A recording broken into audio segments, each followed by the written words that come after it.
Welcome to a new Daily Top Askreddit video. Today's topic. If a woman woke up in a man's body for one day, what would be the most unexpected experience that she didn't already anticipate? When you're sitting down at your desk in the office and somehow your underwear is pinching up against the side of your balls, but you can't just get up and pick it out because what it actually needs is for you to lower your underwear down just a little bit so you can have the slack necessary to loosen its stranglehold on your future children's temporary housing. So you put your hand in your pocket and shift your leg a little by rotating up near the joint and pulling down your underwear from inside your pocket like you're trying to sort cards with mittens on, when the true solution is to unbutton your pants, put your hand all the way down your underwear like you're digging for opals, and forcibly push the seam of your underwear down and away from your pinched skin and pull your balls back up a little so they don't fall back into that painful corner, and maybe give them a quick soft pinch and wiggle between your index and forefinger before pulling your hand back out, zipping up your pants, and possibly giving them a sniff because you're weird like that and wish you weren't. But again, because this is the office, you're rummaging around in your pocket like it's a magician's purse and you're looking for a single grain of rice so you can get some relief. And when you finally do, you look around at your surroundings to see if anyone noticed, and thankfully they didn't. They did, especially the gossipy ones who now think you're a serial pervert. So you sit back down and begin working with the sweet relief knowing that you won't have possibly cut off all circulation to a corner of your ballsack and have it necrotize and fall off, because that was your default fear all along. I admire your commitment to this comment. You might as well lock and delete the rest of the comments, because this is the answer. Something unexpected would probably be the difference in strength for many people. Doors are going to fly open, among other things. This reminds me of that Reddit thread where the girl was mad that her boyfriend was lying to her the whole time when they would play fight and he would let her win. I always remember a comment where the guy was saying his GF had been doing strength training when something fell under the couch and she couldn't lift the couch to get it. She asked her BF for help and he easily lifted the couch with one hand, and his GF just looked at him with tears in her eyes and said, "It isn't fair. I'm a woman and a sheet metal worker. I have that same feeling on a near daily basis. It fucking sucks." Yeah, that's it. I'm 6 feet 2 inches and back when I was 28, I was far more athletic and worked out every other day. I was dating a 5 feet tall woman who weighed about 110 pounds, so at that time, I could basically bench and military press 2 of her. Tossing her around on the bed like a rag doll was fun for both of us. I remember when we moved into our new home and I picked up the washing machine by myself and just walked it right into the place, and she couldn't believe it, but to me it was just cumbersome and awkward. Sure, I was panting a bit afterward, but I was able to do it. I don't believe I could do that now at 45. Yep. Same experience. Definitely don't try that at 45 though. Your warranty is expired. My brother, 41M, tried moving some temporary hockey boards for his daughter's team to make the rink smaller for little kids. They weren't particularly heavy, just awkward to carry. Nevertheless, he broke one of the tendons connecting his bicep to his forearm. Wasn't allowed to lift anything heavier than 5 pounds with his right arm for around 6 months after surgery. The mechanics of aiming, shaking yourself dry, and putting it away without peeing yourself. That last little dribble waiting for you to put it away before making its entrance. You can wiggle it. You can shake it. You can bang it against a wall. When you put in your pants, 2 drips are sure to fall. If the timing sucked, removing the tampon. How is your imagination this fucked? Respect. Walking behind a woman in public and realizing that she was concerned about you. And somehow shouting, "I promise I'm not following you." Does not help at all. There's really nothing you can say. I've crossed the street when possible. I've turned around and just walked in the opposite direction once since I was just walking a trail and didn't really have a destination set. The worst one, I ended up putting my mom on speakerphone and had a loud convo with her. I freaked out the girl somehow beforehand and she sped up to maintain distance from me. She let me pass after that, but blah, it's insulting and completely understandable at the same time, but what can you do? It really bothered me when I was younger, but I learned to get my head out of my ass and realize it wasn't about me. Center of gravity would be higher than she's used to, which would affect posture, walking and other really basic stuff. I'm already clumsy enough as I am RN to trip on air randomly, so if I was suddenly a boy then I would constantly faceplant LMAO. Other than having a peen. I think the strength difference would be insane for them. I don't think this has enough recognition. My wife is often surprised about how much I can lift and move despite not working out. Even though she is almost the same size as me, she can't even come close.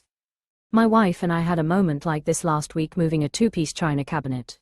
After moving it into the garage, stopping a couple of times to let her adjust her hands and rest a bit, I picked it up entirely on my own and shuffled it into a corner.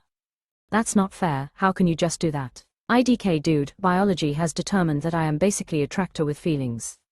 When I was a teenager, I was very sporty. When I was 18, I looked up the weightlifting performance charts for my body weight. It came back as top end of elite, bordering on world record breaking. It took me a minute to figure out my mistake. I was looking at the women's chart. I was high end of average for a man. An above average man is about as strong as the strongest women his own size. I'm not a big guy, but I'm much taller than my wife and long-limbed. If she were in my body for a day, she would understand why I'm always bumping things with my shins and elbows. I remember my wife tried to get me to wear her oversized coat because I forgot my jacket. I looked like the Hulk ripping through it, didn't actually ruin it or anything, I just couldn't even get my arms into the sleeves. Her response was, "I didn't realize you were actually that much bigger than me." Even kitchen items are size specific, using certain things like can openers is harder when you have giant hands. Accidentally touching the inside of the toilet with your penis when you sit to take a shit. The witch's kiss. Till there's a name for that abomination. Accidentally sitting on a testicle that has slipped from containment. Twisting the cords. Let's face it, they would all just helicopter around first thing. I'm female and can confirm, I would immediately do this. I'd hang a washcloth on it. Dude, I've had this thing for 40 plus years, and I'm still helicoptering before I jump in the shower every day. It's like how you have to give barbecue tongs 2 little test pinches for good luck. Most of them would be disappointed in finding out not everyone has a huge penis, making helicoptering pretty boring. Nah, I'd still be tickled pink helicoptering a teeny weeny tears of joy. The look of concern when you're in the vicinity of a child, or the looks of suspicion when you're with your own. I've gotten, "What are you doing here?" at least a dozen times while at the park with my kid. Edit, yes, I live in the US. I very much think it's a cultural thing. There's been a manufactured sense of fear instilled by politicians and irresponsible media. Edit 2, I don't know why so many people feel the need to cast doubt. I live in an upper middle class community with what I imagine to be a higher than average number of SAR moms. Edit 3, I'm glad you personally haven't had to go through this. Your personal experience is your own. It doesn't mean it doesn't happen, and it's insulting to think other people assume there is something wrong with me and that's the reason. This is the worst. I work a rotating schedule, so I'm frequently at the park with my kids on weekdays, and the homemaking moms are always so suspicious of me. I'm here with 2 kids who call me dad, maybe that's a clue I'm not here to steal more.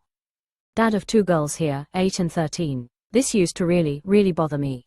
It was more of a fear than a reality, but a couple of instances really got me shook. Know what helped? Rolling around on the ground with them. Being a complete goofball. Loud and silly. For one, the joy on their faces outshines anything else. I'd almost forget there were other people around. 2, it takes you out of the "I'm standing around the outside perimeter and watching, that's what creepy people do" vibe. 3, it personalizes you and shows that your kids are comfy with you. And 4, well, it makes you look hot to the moms. Or at least like a "hey, that's a good dad." Who doesn't enjoy that just a little bit? One time I took my niece and nephew to the park and a mom came up to me and said it was inappropriate for me to be chasing them around and playing with them. They were toddlers. Apparently them jumping on my back and wrestling with me while cackling wasn't an indication that maybe they were pretty happy little buds. Or the also frustrating babysitting comments, as though I'm not an actual parent because I'm not a mom. These sting even more since I've become a single dad. With full custody as well. But people don't care. They see a man and there's already a problem. I'm literally just a dad at the park with his kids. I think a lot of women, mothers also feel this way about the babysitting comments about dads as well. There was a woman who as she aged began going through menopause. They began with hormone treatment for her, including a low dose of testosterone. Suddenly she became very aroused, and just kept thinking to herself, is this how guys feel all the time? This is horrible, being aroused this frequently. To which the answer is yes. That would be my guess regarding the most unexpected thing regarding that experience. I think a significant amount of misunderstanding between genders is a result of not understanding how the opposite gender experiences sex drive differently. Higher T makes you low-key turned on all the time, and any stimulus puts you from 0 to 100 in like a second. Read any FTM trans reports after going on T. This is definitely why men can be bad at foreplay. On the flip side, this is why a lot of men don't understand the importance of foreplay. So when I took estrogen, I found that I wasn't horny all the time anymore. However, once I was horny, I was so horny that I literally felt like I was unwell. Like it was a genuine sickness that needed to be dealt with as soon as possible. Significantly more extreme than even the most extreme horniness I'd had before. Just way less frequently. Not like I couldn't get horny with the proper stimulation, but I wouldn't just randomly be horny all the time. Ugh, yes, so horny I literally want to throw up because my stomach hurts. Trying to, then actually peeing after nutting, oh man, that's a whole mission and experience. You think to yourself, I'll just sit down and it will be fine. And you forget the little gap under the seat between the seat and the bowl. Oh yes, that has happened a few times, never again. It's only an issue if you have an erection, otherwise it naturally points down. Otherwise you have to push it down a little so the Death Star beam doesn't cause havoc in the bathroom. Similar for women. Except if we can't get the pee to come, we can end up in pain for a week with a booty. Yes. For men, not peeing afterwards will cause much less harm in the form of drops of semen staining sheets or clothing. Edit, Google to learn why. The female urethra, the tube that carries urine from the bladder out of the body, is much shorter than a man's. This means bacteria have a much shorter distance to travel to reach the bladder and cause an infection.